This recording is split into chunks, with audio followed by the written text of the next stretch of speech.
नियोजित शिक्षकों के ऊपर आए धर्म संकट की। और नियोजित शिक्षकों के पास अगर बात करिएगा तो अभी तीन जो है यहाँ पर पद है, जिसमें यहाँ पर नियोजित शिक्षक अब बने रह सकते हैं। जिसमें यहाँ पर सबसे पहला जो है नियोजित शिक्षक जो अभी स्वयं अभी जो नियोजित है वो नियोजित के ही पद पर रह जाए। दूसरा उनके पास ऑप्शन है कि प्रधान शिक्षक बने, और तीसरा उनके पास ऑप्शन है विशिष्ट शिक्षक बने। तो अभी जो है अभी के इस वीडियो में हम लोग डिस्कशन करने वाले हैं कि कौन सा पद पे रहने पे आपको अधिक फ़ायदा है, और आने वाले भविष्य में आपको कौन से पद पे अधिक फ़ायदा मिलने वाला है। तो सारा कुछ आप लोग को इस वीडियो में डिस्कशन करके बताएंगे। उससे पहले आप लोग चैनल पे नए हैं तो चैनल को ज़रूर सब्सक्राइब करिए, और आप लोग अगर अभी तक इस वीडियो को शेयर नहीं किए हैं तो इस वीडियो को लाइक करके शेयर ज़रूर कर दीजिए। तो सबसे पहले हम लोग बात करेंगे नियोजित शिक्षकों की सुविधा की।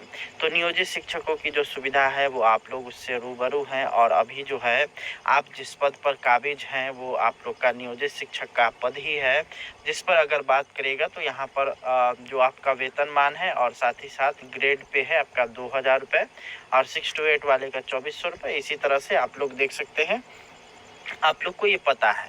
इसमें अगर बात करिएगा सुविधा की तो आपके पास अभी ट्रांसफ़र की सुविधा मौजूद नहीं है, क्योंकि आपका नियोजन इकाई के अंतर्गत ही ट्रांसफ़र हो सकता है। और वहीं अगर बात करिएगा तो कई सारी सुविधाएं जैसे ईएल वगैरह है वो कम है, और साथ ही साथ आपका जो है ऐच्छिक ट्रांसफ़र की सुविधा नहीं है, और साथ में कई सारे अवकाश जो है वो आपको दे नहीं है। ये आप लोग के नियोजित रहने पर जो है ये सारी सुविधाएँ हैं। वहीं अगर बात करिएगा विशिष्ट शिक्षक की तो विशिष्ट शिक्षक में आप लोग राज्यकर्मी बनिएगा। और यहाँ पे अगर बात करिएगा वेतन की तो वेतन में आपको मामूली बढ़ोतरी देखने को मिलेगा।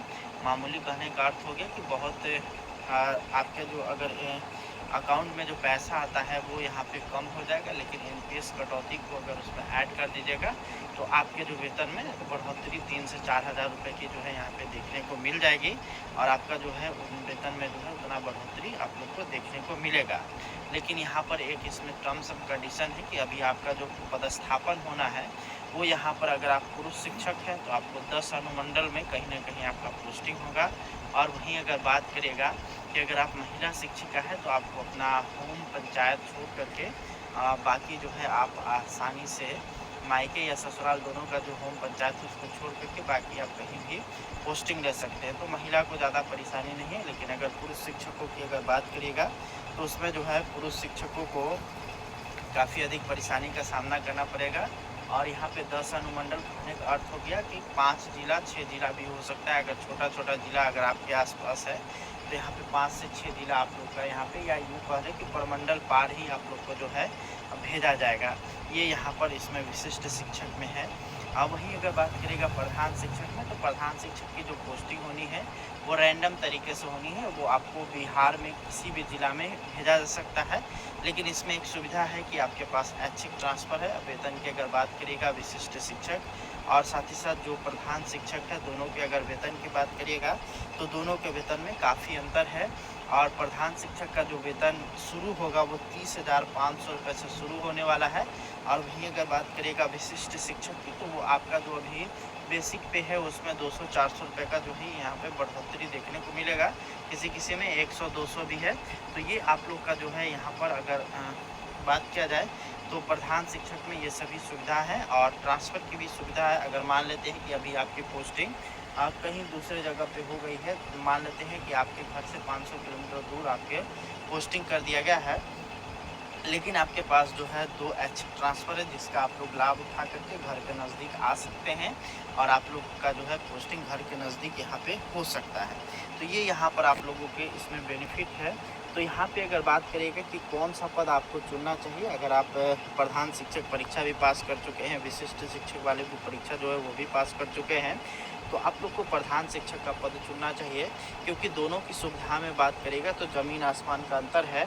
और दोनों में ही अगर बात करेगा वेतन की तो वेतन में भी बहुत सारा अंतर आप लोग को देखने को मिलेगा। पद का भी अंतर है और सुविधा का भी अंतर है। वहीं दूसरा अगर आपको ऑप्शन मिलता है कि आप जो है विशिष्ट शिक्षक बने या फिर नियोजित ही रह जाए, तो नियोजित रहना अभी फ़िलहाल के हिसाब से बेटर यहाँ पे चॉइस है। क्योंकि अगर बात करिएगा कि इस तरह से जो पोस्टिंग की प्रक्रिया है ये काफ़ी दूर हो जाएगा, जो कि यहाँ पे शिक्षकों के हित में नहीं है। और वहीं अगर बात करते हैं कि शिक्षकों की वेतन की, तो प्रधान शिक्षक का वेतन सबसे ज़्यादा रहेगा, क्योंकि एनपीएस वगैरह उसमें अगर ऐड कर दिया जाएगा तो किसी भी स्थिति में नियोजित शिक्षक रहें या फिर जो है विशिष्ट शिक्षक रहें, उस स्थिति में आपका जो है यहाँ पे अगर बात करिएगा तो आपका वेतन जो है वो प्रधान बनने के जो बाद जो है आपका वेतन अधिक रहेगा। आप बशर्ते कि आप अगर 2003-05 में बहाल शिक्षक हैं और आपकी बहाली विशिष्ट शिक्षक के तौर पर होती है तो आप लोग को उसमें ज़्यादा वेतन मिलेगा, ये यहाँ पर है, लेकिन उसमें आपको ऐच्छिक ट्रांसफ़र नहीं है।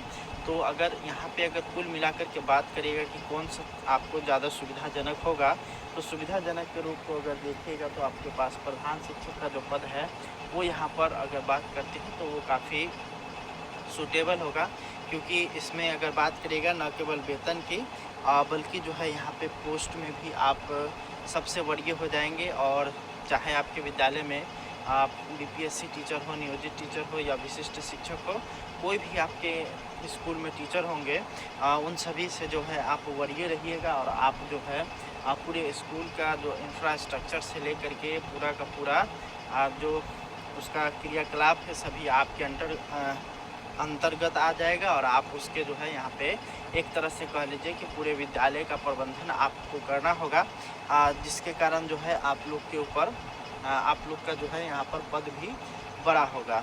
ये यहाँ पर इसमें सारी सुविधाएं हैं। वहीं अगर बात करिएगा टेंशन लेने की, तो यहाँ पर आप जो है यहाँ पे अगर प्रधान शिक्षक बनते तो हो सकता है कि विद्यालय की जिम्मेवारी आप लोग के ऊपर अधिक हो। अगर आप पहले से नियोजित शिक्षक हैं और प्रभार में रह चुके हैं तो आप लोग को 100% इसमें जो है जाना चाहिए, क्योंकि उसमें अगर बात करिएगा तो प्रधान शिक्षक में जो है यहाँ पर शिक्षकों के लिए आने वाले समय में, आने वाले भविष्य में ये काफ़ी अच्छा पद निकल कर के सामने आएगा और शिक्षकों को इससे काफ़ी अधिक सुविधा देखने को मिलेगी। और ये जो प्रोसेस होगा ये बाकी अन्य शिक्षकों से बेहतर होगा, चाहे आपके विद्यालय में कोई भी शिक्षक हो, नियोजित हो, विशिष्ट हो, या फिर अगर बात करेगा जो विद्यालय अध्यापक TRE 1 TRE 2 या फिर आने वाले भविष्य में जो TRE 3 वाले शिक्षक आएंगे वो हो गए, TRE 4 वाले आ गए शिक्षक, सभी से आप जो है यहाँ पे वरीय हो जाइएगा। और आपका वेतन की अगर बात करेगा तो सभी शिक्षकों से ऊपर आपका जो है यहाँ पे वेतन रहेगा, बशर्ते कि जो शिक्षक नियोजित हैं और नियोजित शिक्षक के तौर पर 2003-05 में बहाल हुए हैं और अगर वो विशिष्ट शिक्षक बनते हैं तो उनके वेतन में मामूली सा यहाँ पे आपको उनको जो है आपसे ज़्यादा मिलेगा, फिर भी आप उनसे वरीय रहिएगा। ये यहाँ पर आप लोग के लिए पूरा डिटेल्स में जानकारी था। तो हमारे हिसाब से अगर चलते हैं तो प्रधान शिक्षक बनना फ़ायदेमंद है। धन्यवाद।